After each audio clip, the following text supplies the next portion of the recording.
Live at 5, it's offer review, and yes, we're going to talk a little bit about Diamond Star's announcement today and what the general consensus of the community is. There was a poll on the Discord for the player voice movement, and I got to say, this is kind of how I feel. It says, after watching the Players Council stream regarding the new Diamond progression system, how you feel about the changes.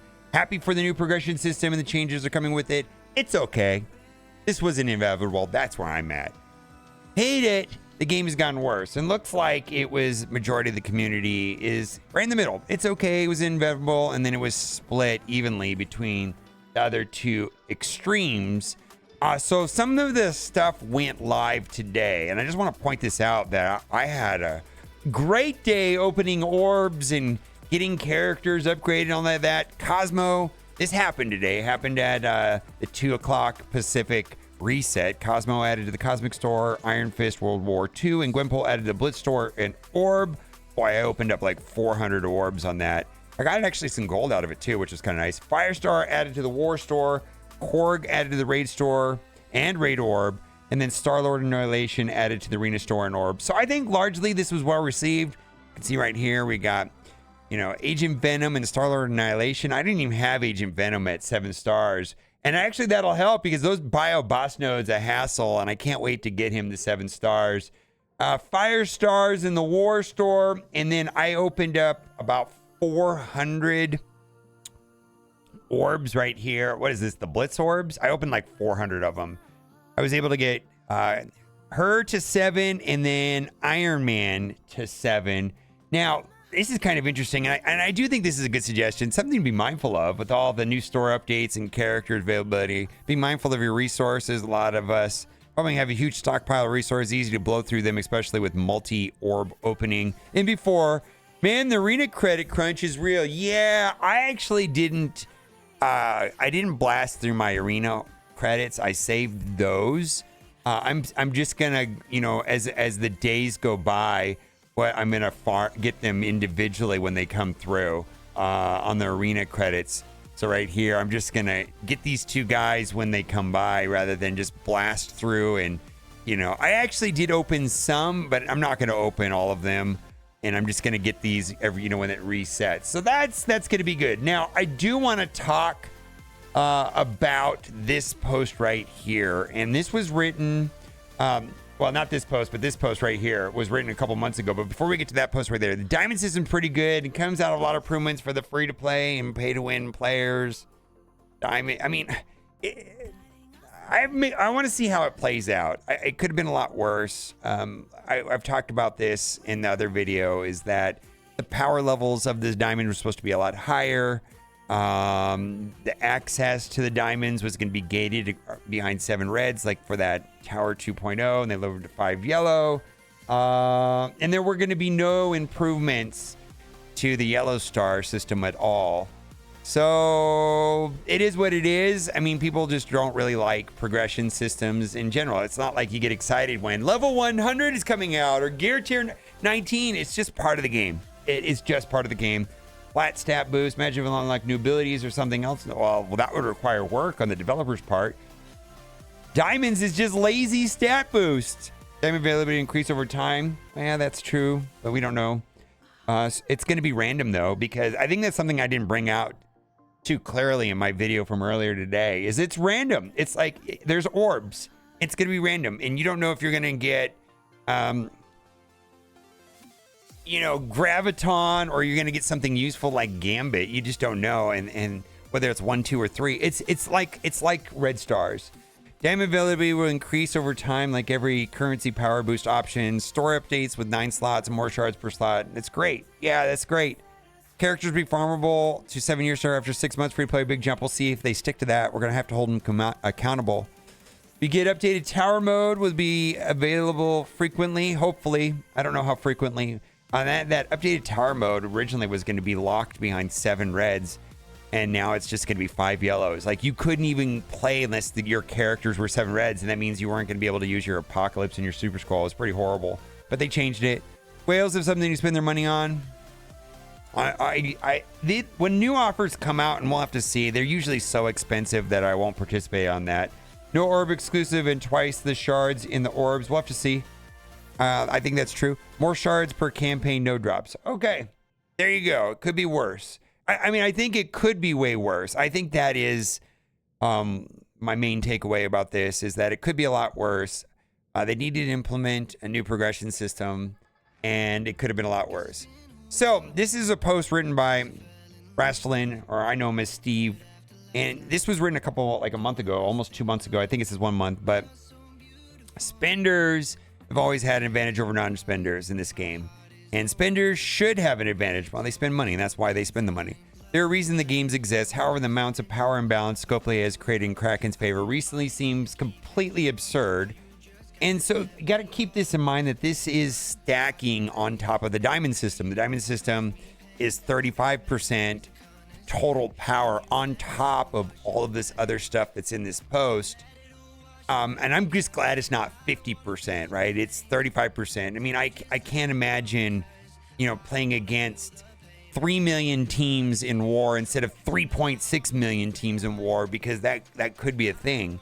Catalyst for this paradigm shift seems to have occurred around the time Super Troopers punched up and beat some of the largest Kraken Alliance's war.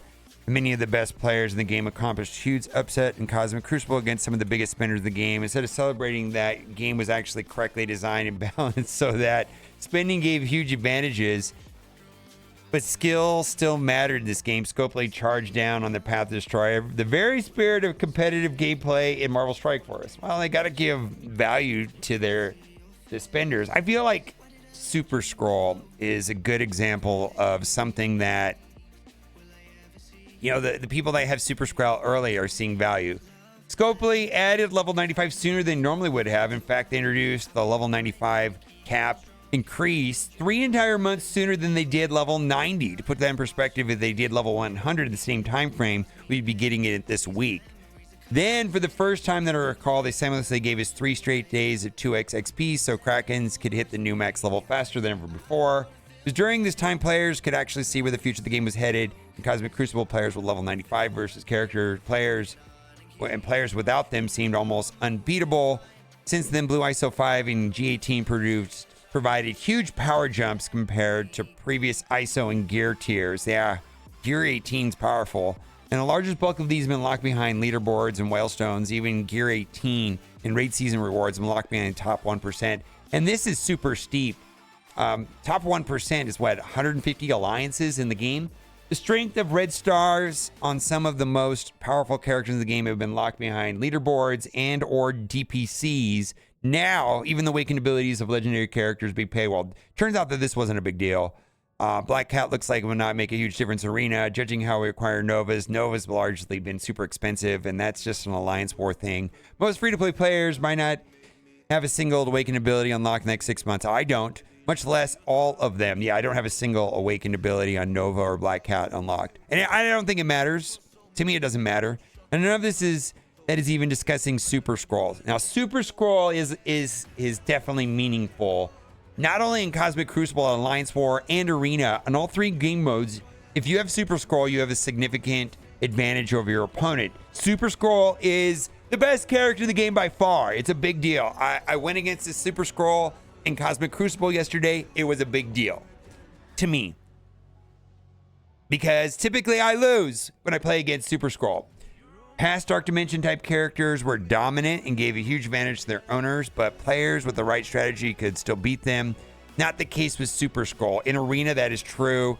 There are strategies to beat Super Scroll in Cosmic Crucible and Alliance War, but it is definitely an uphill battle, and more likely than not, you're going to lose the efficiency war if your opponent has Super Scroll. He's the most game-dominating character ever. This is true. He's completely unbalanced. Game seems to be headed to a place where Krakens beating non-Kraken will only have one meaning. The player spent more money than the other. That's it. Lack any measure of who is a better player. What's the point of how a power grab so large results in victories and losses becoming hollow and pointless? In the final paragraph says, I'm not saying Kraken shouldn't have an advantage. Literally, first paragraph says that they should. However, I'm saying that at some point they should be limited how big that advantage becomes. And so one of the small successes with this Diamond Star system, in my opinion, is that the 3 Diamond Stars is like 35% power versus, let's say, 50% power, which would just make the gap. Because what I'm trying to say is that Krakens have an advantage over the people that are not spending. Well, how wide should that gap be? And I'm glad that it's not wider, is what I'm trying to say. Speaking of gaps, Battle Pass is now offering a meaningful amount of dark promotion credits. Earlier in the track, it gives 1,000, and then towards the end of the track, it gives 1,500. It is significantly more than the free non-paid track. And so this scheme right here of the Battle Passes in Marvel Strike Force, because there's 4 a month, 1 a week, $80 a month, $20 a week. There is a big gap between the paid and the non-paid track. Now, I spend on the game, and I do see the value in the Battle Pass. And if you're gonna spend $80 in Marvel Strike Force, the best place for you to spend the $80 is going to be on the Battle Pass and the Strike Pass. Recently, they've been reasonable and have good value and access to dark promotion credits. Scopely has attempted to sell dark promotion credits at like $100 for 1,200 of them. So, this $20 right here, I was able to get 2,500 of them, and I need them badly for sure. Now, the other thing that they're doing on this, and I'm not doing this, is that they're offering 1 million Blue ISO 5s for an extra $30 or extra 300 Ultra Cores. I guess if you're trying to rush to get Apocalypse, Big Boy Apocalypse.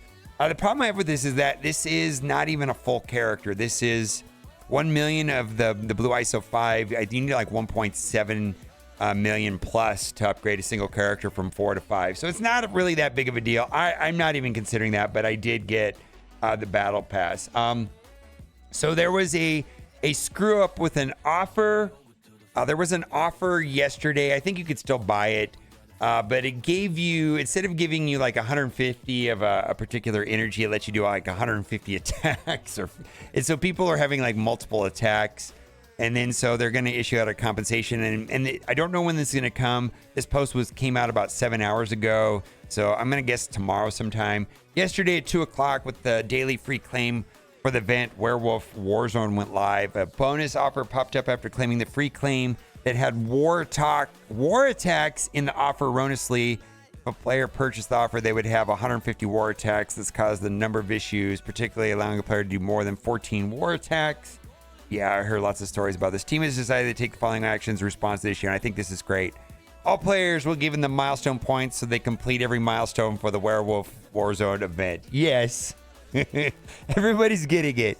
Once the next war for a player purchase offer starts, the number of attacks will automatically reset to 10. The player purchase offer will be given the encouraging campaign energy to compensate for the war attack should not have been in the offer. All players will be given the difference in resources between losing and winning a war in Diamond. Enjoy the rewards. All right. That's fantastic.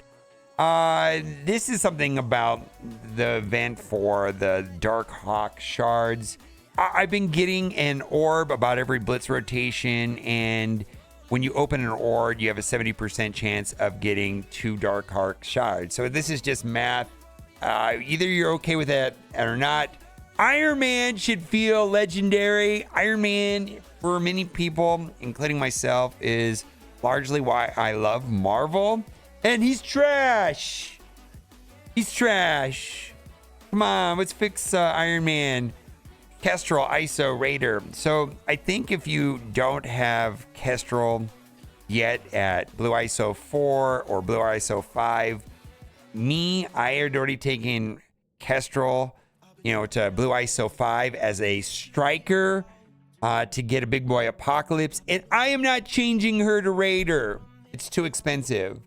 But some of the team and the passives, like specifically there's one on Dark Hawk, and then the special bonuses that go on the team when they're vulnerable out on the board.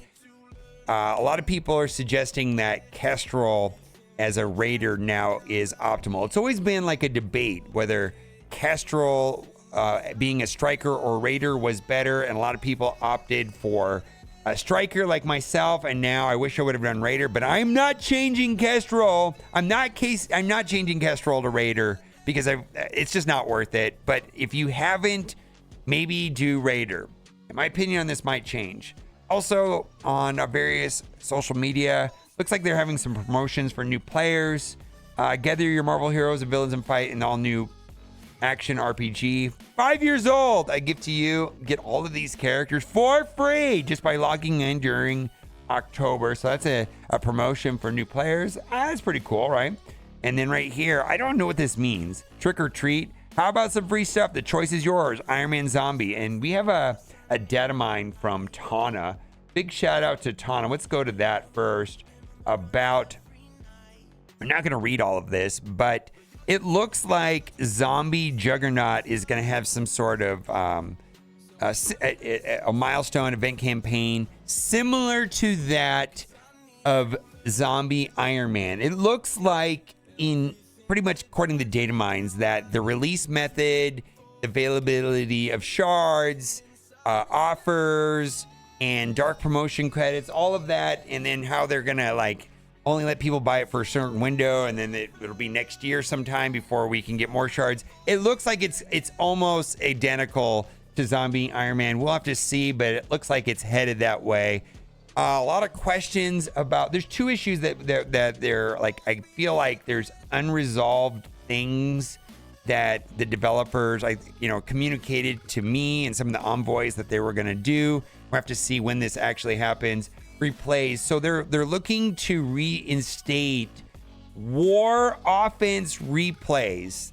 So not the other alliances attacks, but your own alliances. So you can see your own alliance war offense replays reinstated.